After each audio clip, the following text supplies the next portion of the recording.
UK tonight. Coming up, students in Kent to be given meningitis jabs as the Health Secretary calls the outbreak unprecedented. There are now 15 confirmed cases of meningitis B linked to a nightclub in Canterbury, and officials are facing questions over their initial response at the weekend. Even before the public health alert was issued, students and young people who had been in close contact with suspected cases were being offered antibiotics. This is precisely what one would expect as a rapid response. Coming up, we'll be live in Kent and we'll discuss calls for teenagers to be given the meningitis vaccine, just like younger children. Also tonight, Donald Trump steps up his criticism of Sir Keir Starmer. The US President says the Prime Minister made a big mistake in his response to the Iran war. We've got exclusive polling which will reveal whether the British public agrees. Plus, as British Airways cancels all flights to the Middle East until June, we'll be discussing the impact of the war on the aviation industry and why it probably means higher airfares for you. And a race against time, the search for a lottery winner who has just 16 days left to claim a £10.6 million jackpot. All that to come and much more on the UK Tonight.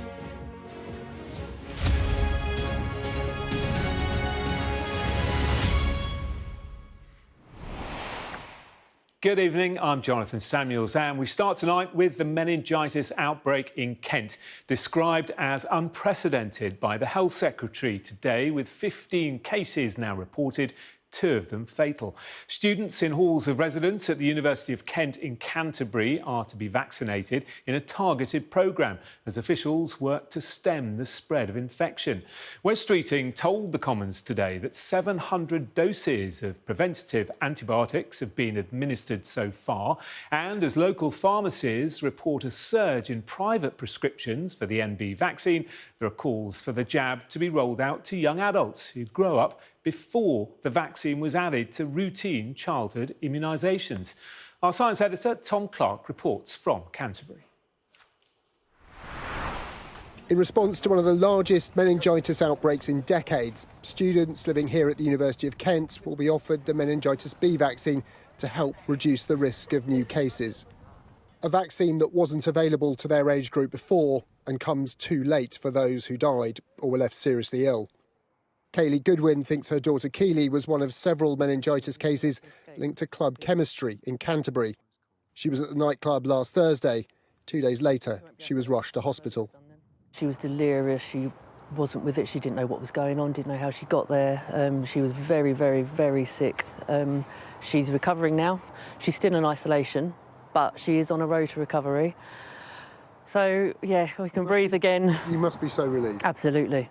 I think it shouldn't have come to this. I think it should, as soon as they got that vaccine, it should have been offered to people who wasn't able to get that, without a doubt, literally without a doubt. It would have saved 2 people's lives at least. I honestly believe that. But I think money seems to mean more than life nowadays.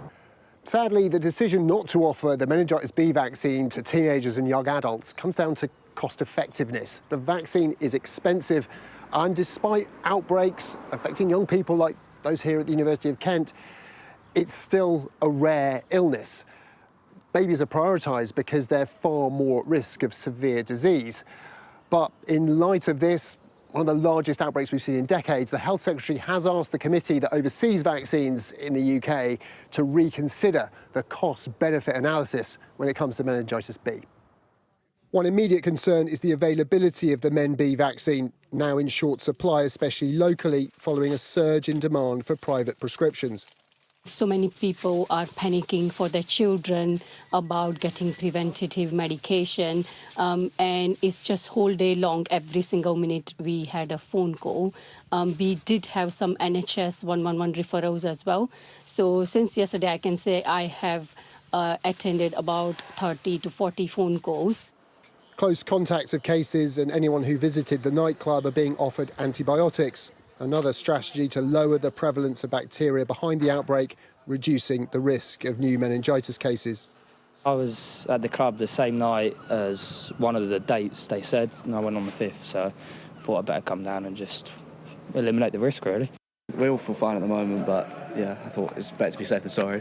I'm worried that stuff is going to shut down and it's sort of a bit of PTSD with the whole COVID thing, but I'm not super worried. I want to take a precaution. Compared to COVID, meningitis is much less infectious. According to the UKHSA, there's only a 1 in 300 chance a household contact of a case would become infected themselves, which is why disruptive steps like school closures or lockdowns aren't under consideration.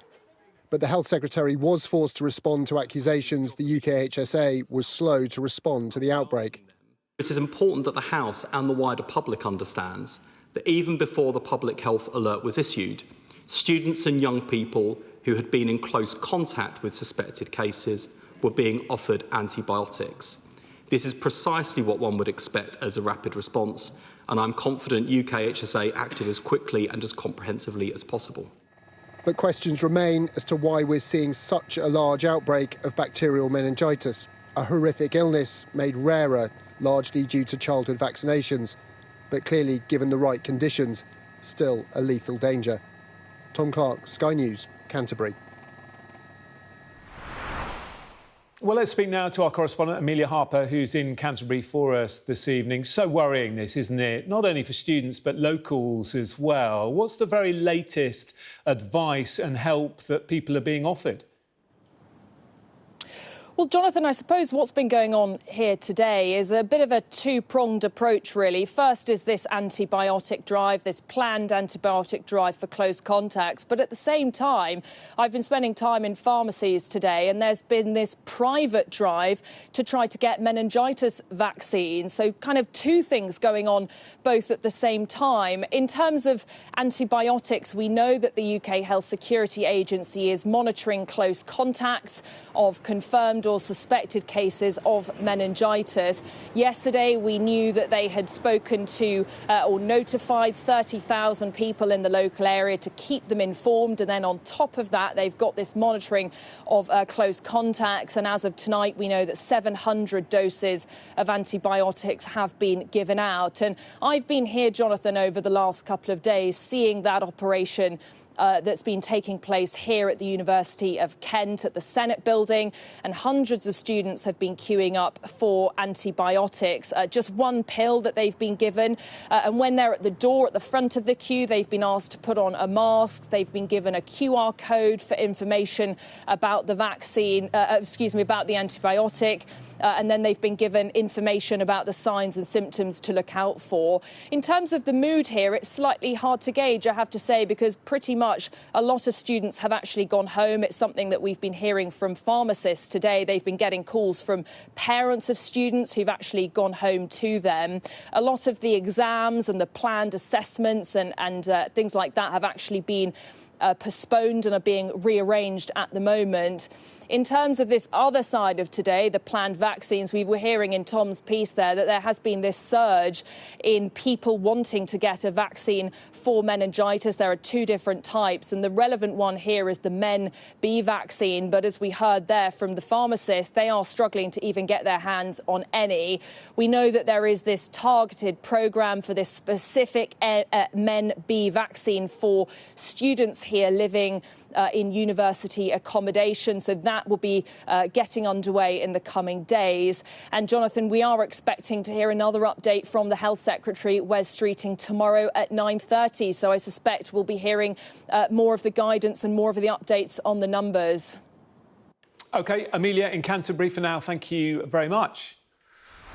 Well, I'm joined now by Dr Anjan Ghosh, Director of Public Health at Kent County Council. Thank you very much for your time this evening. I know you've had a very busy few days. First of all, just bring us up to... Thank you for joining us. Yeah, if you could just bring us up to speed from your perspective as to how things are right now. It is an evolving picture. So as your reporter said earlier, there are 15 cases confirmed. And obviously, regrettably, and with deep condolences to people who have died, so sympathies to their family. The main priority right now and continues to be prophylaxis. So I think there's an importance. I heard the earlier pieces in clarifying the approach. The approach is to actually identify cases so that they get the right treatment, identify the close contacts of those cases and make sure that they get prophylaxis through antibiotics. The vaccines are not actually going to work in breaking the transmission cycle for this immediate situation. That is through the prophylaxis. So that's the focus. The vaccines is the longer term piece, where basically it protects people from future infection. So it's kind of an added advantage being given to people who are already getting the prophylaxis and coming in. And how concerned are you that this is going to spread further? We're working very closely with the UK Health Security Agency. Essentially, the picture is that there might be an increase in a few cases due to household transmission going forward. There's been a lot of hard work done to locate exactly where this started from. And one of your reporters said about club chemistry, that was probably the place from where the infection spread. So unless there's another event of that sort where there's an active case and there's a spreading event, it's not likely to be huge additional numbers. That's the prediction. Obviously, only time will tell. And in terms of dealing with this, do you feel that the agency acted quickly enough? Because there has been some criticism that maybe it was too slow. No, absolutely. It has been acting absolutely. I've been involved in it right from the position where it started.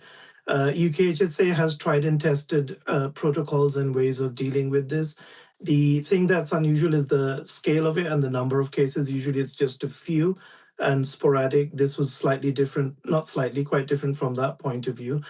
But the protocols and the processes are still the same, and those all kicked in exactly at the time that they were meant to. And I've been involved in that right from the start and can assure you about that. Yeah, well, what about schools being identified and contacted sooner? Because I know a couple of schools weren't contacted until first thing on Monday, which seems quite a long time after the alert first was raised. I think there's something about getting the facts straight first. There's also something about getting the message carefully crafted so that it doesn't actually land up spreading panic. So that's what the UKHSA had to take into account while creating these messages, hence when it happened. And obviously, you had to wait for the schools to open as well. Yeah, there have been long queues as well for those antibiotics, some students having to wait many hours. Are you confident now that everyone who needs antibiotics is able to get them quickly? And also just explain who will get the vaccine as part of this targeted programme. First question, in fact, it's a plea from my side. So the target audience for prophylaxis is anyone who was in the club chemistry, that's the nightclub, from the 5th to 7th of March. What we estimate is about 1,600 people were attending that per night. In addition to that, all students who are resident in University of Kent also are entitled to the prophylaxis. So that basically is something between 6,000 to 10,000 people. We have 4 stations or sites set up to provide the prophylaxis, and that's got more than adequate stocks of the antibiotics. But what we're not seeing is the numbers. So we're seeing about 3,000 numbers so far, doses being given out. So there's a gap between the number we estimate and the number who are actually getting the prophylaxis. So what I would really encourage is people to come forward if they fall into any of these groups and get the prophylaxis done. In terms of the vaccination, the minister just announced it, so we haven't yet got the guidance from UKHSA about which group specifically, but it would be the university group to start with, university students. In terms of the meningitis B vaccine going forward, what are your thoughts about that? Do you think young people should be given it so that this doesn't happen again? Is it something that we should give to adolescents or to youngsters, university students, for example? I understand the thinking behind this, and ultimately it's a national decision by JCVI. So JCVI is the organization. It's called Joint Committee of Vaccinations and Immunizations. They make the determination about national policy with vaccinations. So they will be the ones who do this. I think your reporters also mentioned earlier that that is based on looking at the evidence, looking at the cost effectiveness, and looking about the case. The minister said that it will be re-examined, and rightly it should. So it will be re-examined whether post this particular situation, whether that would become national policy. So I'd leave it to JCVI and National to basically decide that, and brains better than mine to determine that. OK, well, we appreciate your time tonight. Thank you very much indeed, Professor Dr. Anjan Ghosh, Director of Public Health at Kent County Council. Thank you. Thank you. Well, for more now on calls for more young people to be given the meningitis jab, I'm joined by Robert Dingwall, Emeritus Professor at Nottingham Trent University, also a member of the Joint Committee on Vaccination and Immunisation during the COVID pandemic. Good to see you this evening. On that question then, what are your thoughts about giving people the meningitis B vaccine who aren't just babies, adolescents, young people? Well, I was only briefly a member of JCVI, but I've been studying their thinking for many years. And you have to answer they basically have to answer three questions. Does this vaccine work? Is it safe? And is it cost effective?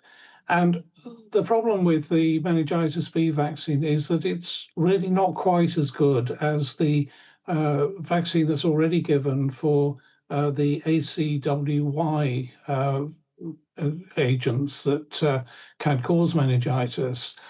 It's more expensive to produce. It's less effective in terms of interrupting transmission, and the duration of protection is rather shorter.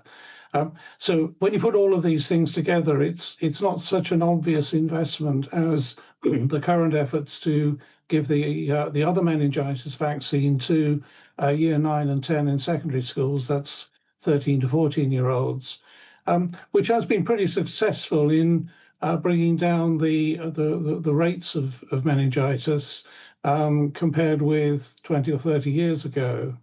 I mean, this outbreak's been described as unprecedented. I mean, in fact, it's a fairly common problem for university students, for universities. We've had previous outbreaks in the 1990s. We had national campaigns to promote the ACWY vaccination in the 20-teens.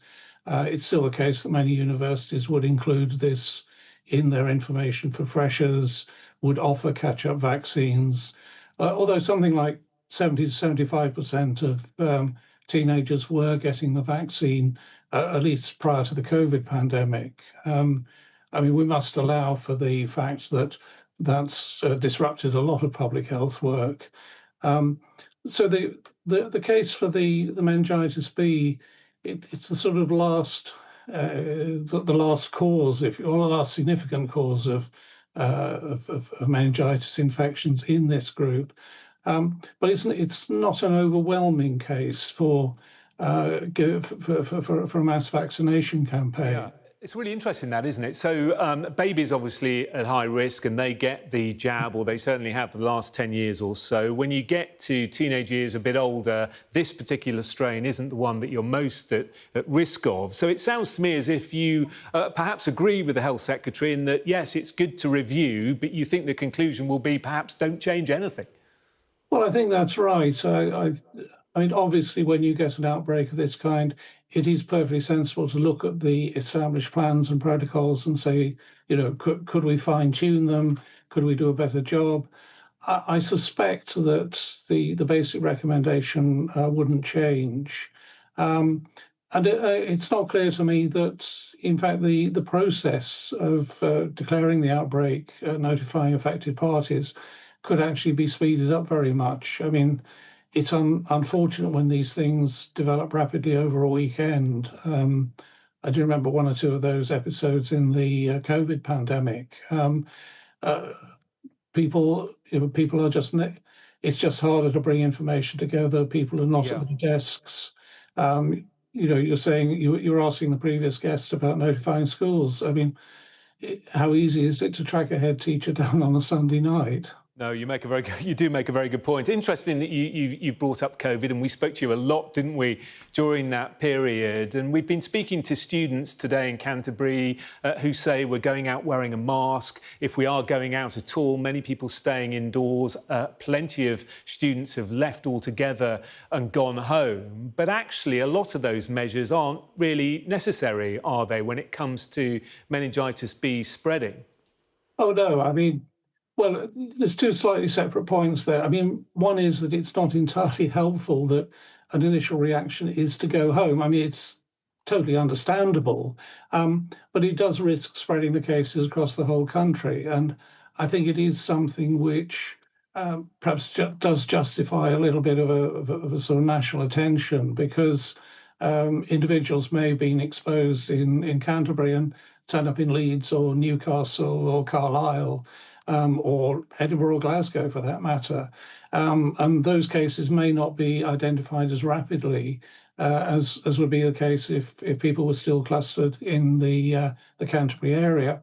On the second point, I mean, obviously it's always been contentious as to whether masks had any real benefit in relation to COVID, but they are really irrelevant in the context of meningitis B. I mean, the transmission is by sustained or very close personal contact. I mean, which is why students are so much at risk. They sort of come from all over the country. They bring unfamiliar bacteria to each other. It takes time to establish immunity. I mean, you can think of this as a really severe form of freshers' flu, with all the sort of mixing that goes on. You go into a nightclub, it's sort of hot and sweaty, and people are passing around bottles of beer or whatever. They're kissing, they're in very close proximity to each other. I mean, these are the conditions. And looking at the lines of students queuing for antibiotics, standing in the open air wearing ill-fitting face masks, it's a gesture. It's no more than that. Even if you think that the masks have played a role in interrupting COVID transmission. OK. Well, it's good to get your thoughts, as always, Professor Robert Dingwall. Thank you very much. Plenty more still to come on the UK tonight. Donald Trump doubles down on his criticism of Sir Keir Starmer over the war in Iran. A potentially historic night in Scotland as Holyrood prepares to vote on legislation to legalise assisted dying. And the disruption continues. We'll be discussing the war in Iran's impact on aviation and what it means for you.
The best thing about being a Sky News journalist? They call him the king of the jungle. Being a Sky News journalist. Yusra Al-Baghir has this report. And this is what's left of it. As a woman of colour, how did the Harris campaign speak to you? People risk their lives to speak to us for this report. Mr. Zuma, Sky News. We're trying to see as much as we can. Hello again. Donald Trump has doubled down on his criticism of Sir Keir Starmer, suggesting the special relationship was much stronger before the Prime Minister came into office. The US President was speaking at the White House this afternoon when he lashed out at America's NATO allies over what he claims is a lack of support for the war in Iran.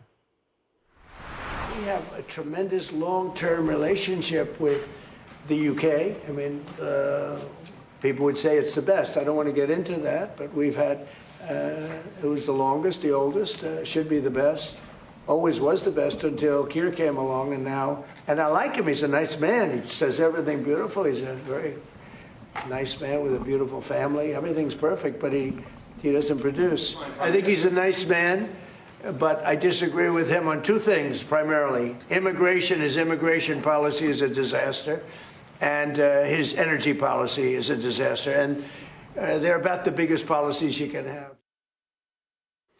So, Sir Keir Starmer's reluctance to get involved in Iran is not going down well with the US President. But what about the British public? What do they think about the Prime Minister's response to the conflict? Our political correspondent Rob Powell has been looking at the numbers.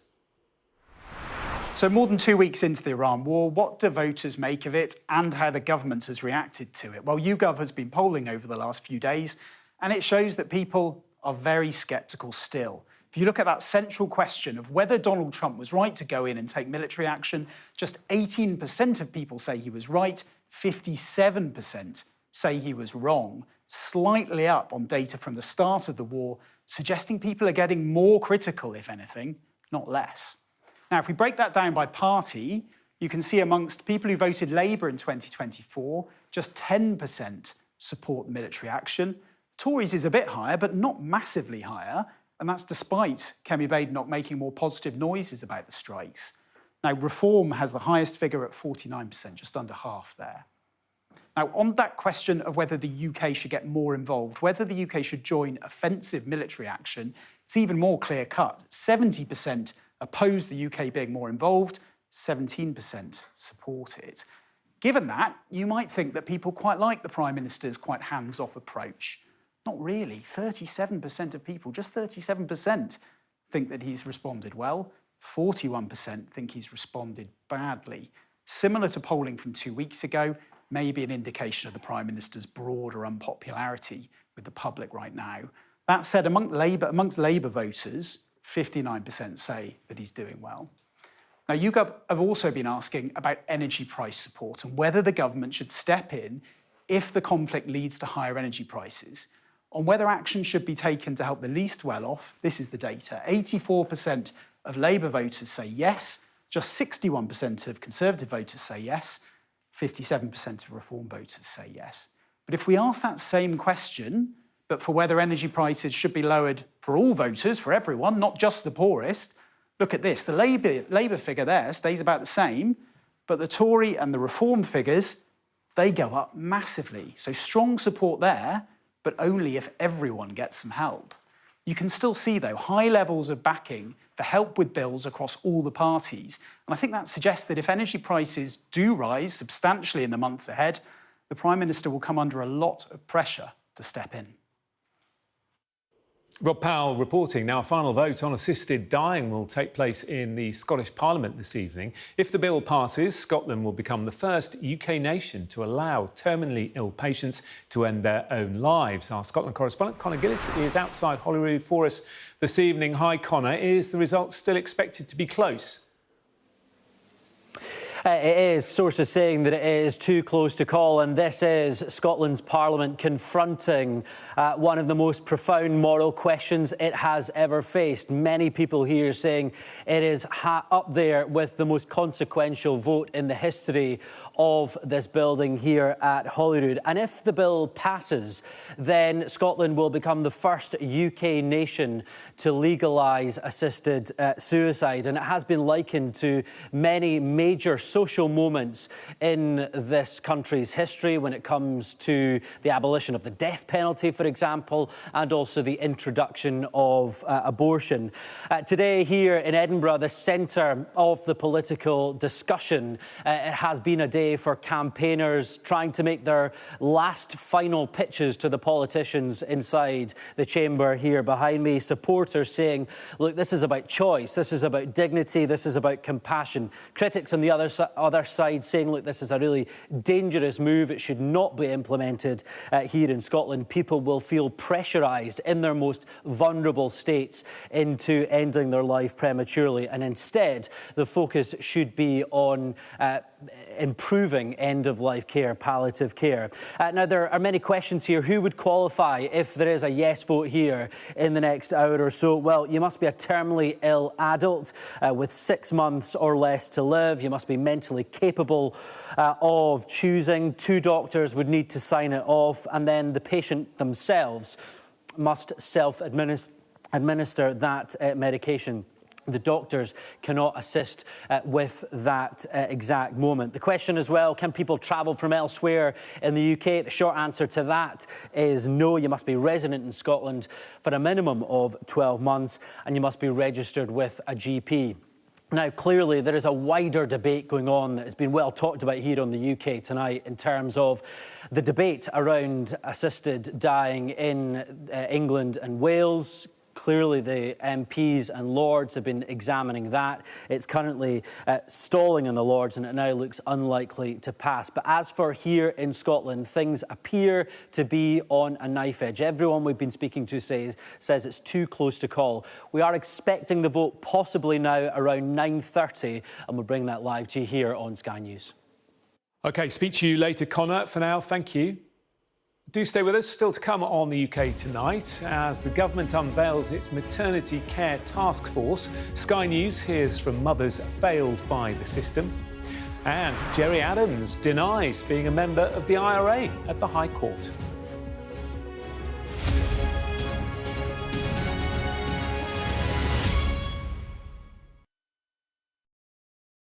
Well, hello, and thank you for watching The Wrap. Every night of the week, we will be joined by the very best commentators to explain the how and the why. This cannot stand. Stupid thing to do. He did know what he was doing. You can expect more analysis. This is going to get deeper. I think it's going to end up with Russia. Is war inevitable? What he's interested in is a deal. That doesn't rule out strikes. I disagree. And laughs along the way. Plus, a look at tomorrow's headlines. The Wrap. Everything wrapped up for you from 10. I'm Dominic Waghorn, Sky's International Affairs Editor, covering a world that seems to be unravelling. War, unrest, revolutions. It's not his country, it's ours. They have succeeded for the first time in their country's history in removing a leader from power.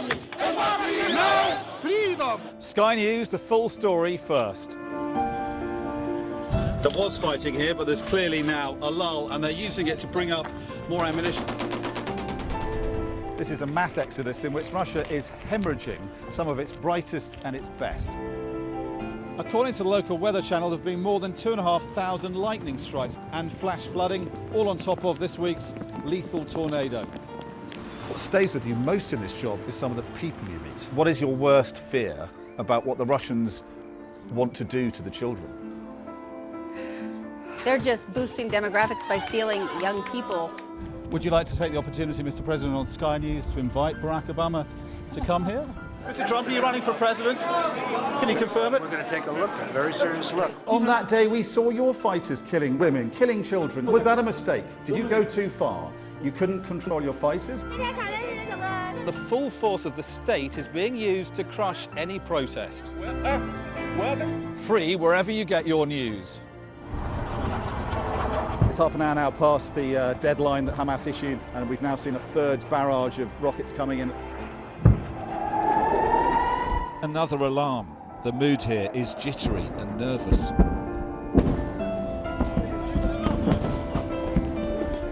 We're seeing the world get more and more divided, and it's our job to try to make sense of it all.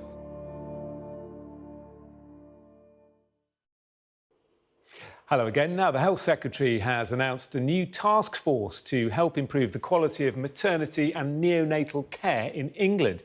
We've covered the maternity crisis in great depth here on Sky News, and earlier today we held a drop-in session in southwest London for affected mothers to share their experiences. Our correspondent Laura Bundock was there.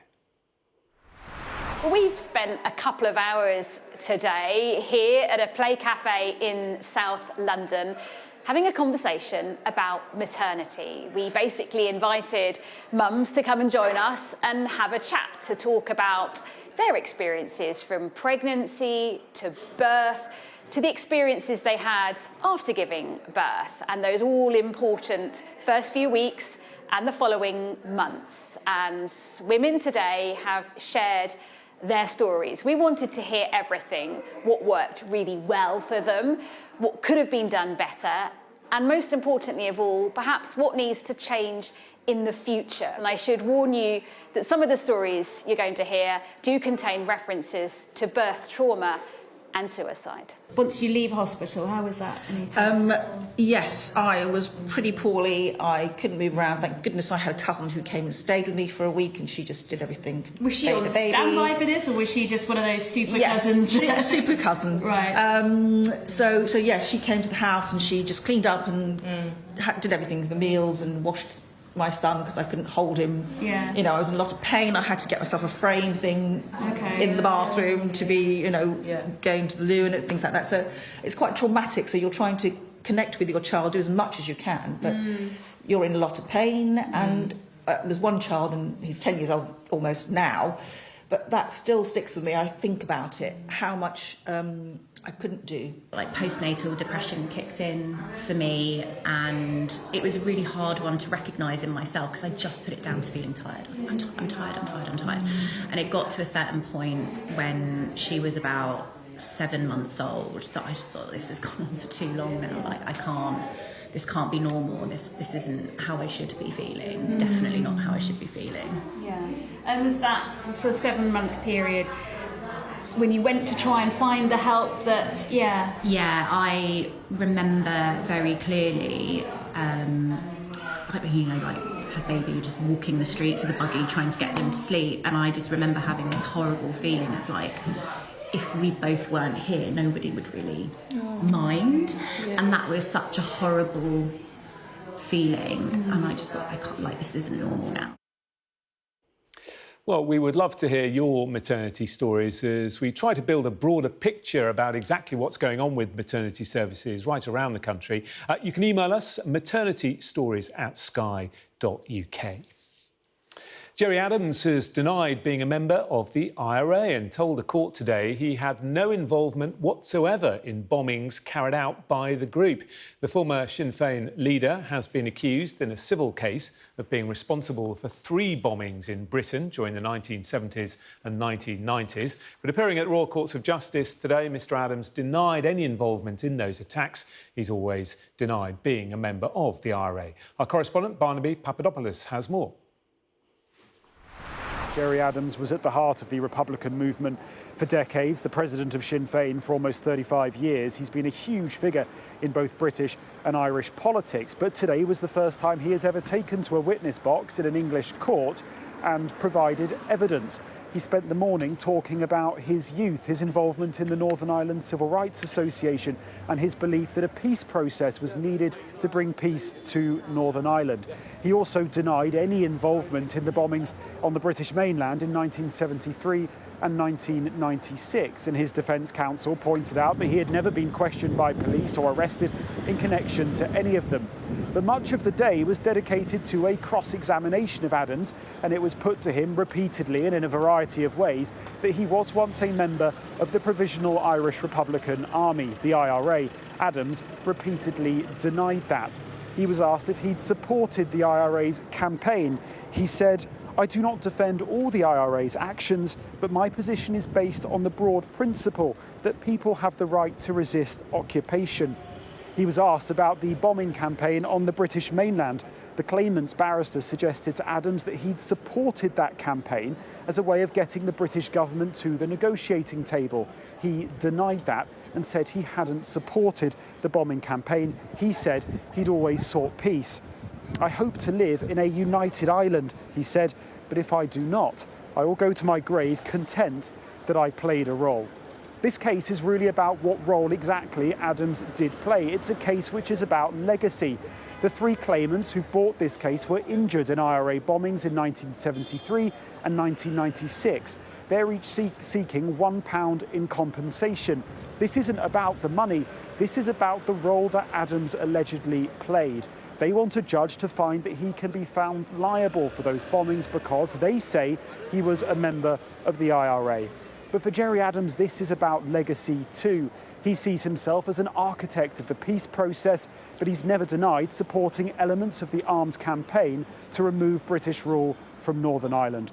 The question for the judge is whether he played a role in that armed campaign too. Well, let's return now to the war in Iran and the impact on travel. British Airways has cancelled all of its flights to the Middle East until June at the earliest. Other airlines are affected too, and given the region as some of the world's busiest hub airports, it means massive disruption for passengers. For more on this, I'm joined now by Lisa Minor, travel editor at The Sun. Hello, Lisa. It is a big deal, isn't it? Just explain and describe the scale of this. Evening, Jonathan. Well, I mean, as you know, these hub airports have become ever more increasingly important over the last few years. 500,000 people a day were travelling through the UAE and Qatar airports before the crisis started, before the conflict started. And obviously that number has dropped dramatically since the war started. So we've huge numbers of people impacted. And, you know, even BA itself, they had 20 flights a day from the UK to Dubai before this. So there's a huge number of people impacted by this cancellation. Yeah, and British Airways not deciding to cancel just for a week or 2 weeks, but almost into the summer. That's right. And that is going to have a huge impact. I mean, we're talking about, you know, them basically saying, look, we're not going to see this happening or ending anytime soon. What they are doing, though, is looking at other hub airports that they think are going to be even more important now. So although we have no flights into Dubai, and not just Dubai, we're talking about Oman, also into Abu Dhabi, those are also not going to be coming back, the Abu Dhabi flights, until October of this year. But what they are doing instead is making sure they've got flights to other key hub airports in Asia. So the likes of Bangkok and Singapore, extra flights to there to try to sort of pull some of that traffic that would normally have gone through the UAE back into their other hub airports. Yes, you make a very good point. There's a lot of aircraft that are free to use elsewhere now, aren't there? What does this mean for passengers then? If you've got a trip planned over the next few weeks out to Dubai or elsewhere, one of those countries you've mentioned, what do people need to do? Well, I mean, I think it's going to be a case that, you know, the airlines and the tour operators are dealing with this on a sort of first going out soonest are the ones they're dealing with, because it is a huge number of people. 1.9 million of us went over to Dubai in the last year, so in 2025. So it's a large number of people that are going to be impacted. Now that we've got the Foreign and Commonwealth Office saying that they advise against all but essential travel, tour operators and airlines have a duty to actually refund you your money or provide you with an alternative suggestion, somewhere else to go. The problem with that, of course, is that there is very limited availability.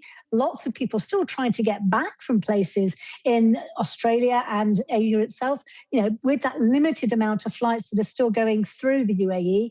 Emirates are actually running about 70% of their programme at the moment, but we have seen, obviously, on Sunday, those flights from the UK to Dubai having to turn back because of the attack on the airport.